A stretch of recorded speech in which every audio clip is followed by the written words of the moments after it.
24 की इंतखाबी मुहिम के पेश नज़र गुलबर्गा शहर में हुई एक प्रेस मीटिंग से खिताब करते हुए जनाब नासिर हुसैन उस्ताद ने कहा कि अवाम को चाहिए कि वो आज के नाजुक हालात को अपने दिमाग में रखें और अपनी सूझबूझ होशियारी का इस्तेमाल करते हुए इस इलेक्शन में अपने कीमती वोट का इस्तेमाल करें और सही कैंडिडेट को अपना वोट देकर उन्हें कामयाब बनाएं। साथ ही उन्होंने कांग्रेस पार्टी के नॉर्थ गुलबर्गा कांग्रेस कैंडिडेट की तारीफ करते हुए कहा कि वो एक बेहतरीन उम्मीदवार है। सैयद नसीर साहब ने दावा किया कि इस बार इंडिया अलायंस फर्स्ट फेज के लोकसभा इलेक्शन में एनडीए और बीजेपी पार्टी को हराएगी और यहां से 70 सीट्स इंडिया अलायंस जीतेगी। तमिलनाडु में 40 में से 40 सीट इंडिया अलायंस जीतेगी, उत्तर प्रदेश में 5 सीटें इंडिया अलायंस जीतेगी और छत्तीसगढ़ में 1 सीट कांग्रेस पार्टी जीतेगी। सीएम धामी ने तेलंगाना में एक रोड शो किया। उत्तराखंड के वजीर आला पुष्कर सिंह धामी ने वरंगल लोकसभा हल्के से बीजेपी उम्मीदवार अरूरी रमेश की हिमायत में एक रोड शो किया और यहां पर आई तमाम अवाम पर फूलों को बरसाते हुए उनका खैर मकदम किया गया। अमित शाह ने कहा कि टीआरएस और कांग्रेस ने तेलंगाना में बदउनवानी की है। तेलंगाना में मरकजी वजीर दाखिला अमित शाह ने कहा कि यहां टीआरएस और कांग्रेस दोनों ने बदउनवानी की है। टीआरएस और कांग्रेस दोनों ही तेलंगाना रिलीज डे नहीं मनाते क्योंकि वो मजलिस से खौफजदा हैं। लिहाजा बीजेपी ने फैसला किया है कि हम 17 सितंबर को तेलंगाना आज़ादी का दिन जरूर मनाएंगे।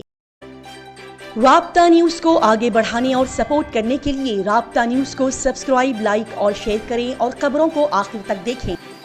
तेलंगाना के सीएम रेवंत रेड्डी ने लगाया बड़ा इल्जाम। उन्होंने कहा कि अगर इस इलेक्शन में बीजेपी पार्टी पावर में आती है तो वो रिजर्वेशन मनसूख कर देगी। दौलत की दोबारा तकसीम को लेकर भारतीय जनता पार्टी और कांग्रेस के दरमियान जारी तनाजे के बाद तेलंगाना के वजीर आला रेवंत रेड्डी ने इस जुमेरात को इल्जाम लगाया कि अगर इस बार इलेक्शन में बीजेपी पार्टी पावर में आती है तो बीजेपी दर्ज फहरिस्त कबाइल, एसटी और दीगर पसमानदा तबकात के तहफ़्फ़ुज़ात को मनसूख कर देगी। पैन और आधार कार्ड को लिंक करने का आखिरी मौका, आखिरी तारीख के बाद मुश्किलात बढ़ सकती हैं। पैन कार्ड और आधार कार्ड वो दस्तावेजात हैं जो कि मुल्क भर में इस्तेमाल होते हैं और शहरियों के पास होने चाहिए। लिहाजा आधार कार्ड के हवाले से ताज़ा अपडेट्स आई है। महकमा इनकम टैक्स की जानिब से एक सर्कुलर जारी किया गया है जिसे टैक्स दहंदगान को मालूम होना चाहिए। बता दें कि पैन और आधार कार्ड को लिंक करने की आखिरी तारीख 31 मई तक बढ़ा दी गई है। इलेक्शन कमीशन ने नरेंद्र मोदी, राहुल गांधी के खिलाफ ज़ाब्ता अखलाक की खिलाफ वर्जी के मामले का लिया नोटिस। 29 अप्रैल तक जवाब तलब किया गया।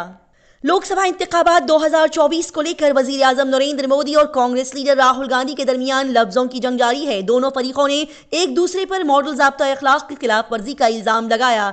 बता दें कि इलेक्शन कमीशन ने इस मामले का नोटिस लिया है और इलेक्शन कमीशन ने दोनों से 29 अप्रैल तक जवाब तलब किया। व्हाट्सएप पर मिलेगी मुकद्दमात की मालूमात। चीफ जस्टिस चंद्रचूड़ का बड़ा ऐलान। टेक्नोलॉजी की मदद से सुप्रीम कोर्ट ऑफ इंडिया ने भी तेजी से तरक्की पजीर दुनिया के साथ हम आहंग होना शुरू किया है। अब केस की तफसीलात व्हाट्सएप पर भी शेयर की जाएंगी जो इन दिनों राब्ते का अहम जरिया बन चुका है।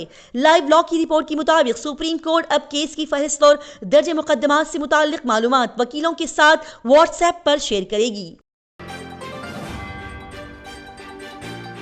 मशहूर यूट्यूबर और मारूफ नाम मनीष कश्यप बीजेपी पार्टी में हुए शामिल। जी हां, मशहूर YouTuber Manish Kashyap BJP party में शामिल हो गए। मनीष, जिन्होंने बिहार के चंपारण से आज़ाद उम्मीदवार के तौर पर इलेक्शन लड़ने का ऐलान किया था, इस जुमेरात को उन्होंने दिल्ली में इस पार्टी की रुकनियत ले ली। इस मौके पर मनीष ने बीजेपी में शामिल होने की वजह भी बताई। तेलंगाना में किए गए एक इलेक्शन रैली के दौरान अमित शाह ने कहा कि कांग्रेस के दौरे हुकूमत में तेलंगाना दिल्ली का एटीएम बन गया है। भारतीय जनता पार्टी बीजेपी के सीनियर लीडर अमित शाह ने इस जुमेरात को इल्जाम लगाया कि तेलंगाना में हुक्मरान कांग्रेस ने इख्तिदार में आने के कुछ दिन बाद ही रियासत दिल्ली को एटीएम में तब्दील कर दिया है। अखिलेश यादव ने कनौज से नामजदगी के बाद कहा कि मुनफी सियासत खत्म हो जाएगी और अवाम भाईचारा बरकरार रखेगी। लोकसभा इलेक्शन 2024 के पेश नजर एसपी सदर और साबिक वजीर आला अखिलेश यादव ने कनौज लोकसभा सीट से पर्चा नामजदगी दाखिल किया।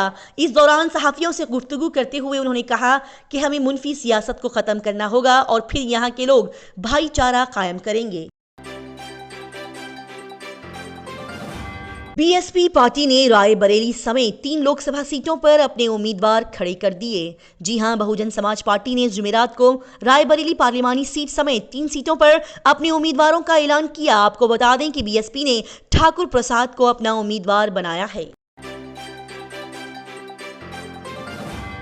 लोकसभा इलेक्शन 2024 के पेश नजर आकाश आनंद ने आजमगढ़ में कहा कि बंदूक की गोली की तरह अपने वोट का इस्तेमाल करें। बीएसपी पार्टी के नेशनल कोऑर्डिनेटर आकाश आनंद ने इस जुमेरात को लालगंज लोकसभा हल्के के मई खरगपार में मुनक्किदा इंतखाबी रैली से खिताब करते हुए कहा कि आवाम को चाहिए कि वो इस इलेक्शन में बंदूक की गोली की तरह अपने वोट को इस्तेमाल करें। अमेरिका में ज़ॉम्बी हिरनों की बीमारी का इन्फेक्शन फैल रहा है। वर्जीनिया के पार्क में 2 सफेद दुम वाले हिरन पाए गए। अमेरिका में कोरोना वायरस की नई किस्म के केसेस के दरमियान ज़ॉम्बी हिरन की बीमारी का केस सामने आया है। मगरबी वर्जीनिया में हार्पर्स फेरी नेशनल हिस्टोरिकल पार्क के अंदर 2 सफेद दुम वाले हिरन इस बीमारी से मुतासिर पाए गए। नाइजीरिया में मौसलाधार बारिश से जेल की दीवार टूट गई। 118 खतरनाक कैदी हुए फरार। तूफान के दरमियान पुलिस मुश्किल में फंस गई।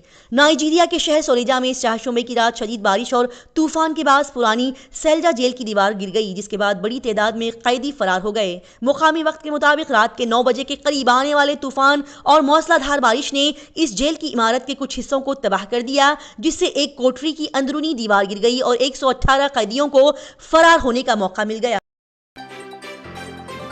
इसी तरह की तेज ताजा तरीन और सियासी खबरों की जानकारी हासिल करने के लिए राब्ता न्यूज़ को सब्सक्राइब, लाइक और शेयर करें।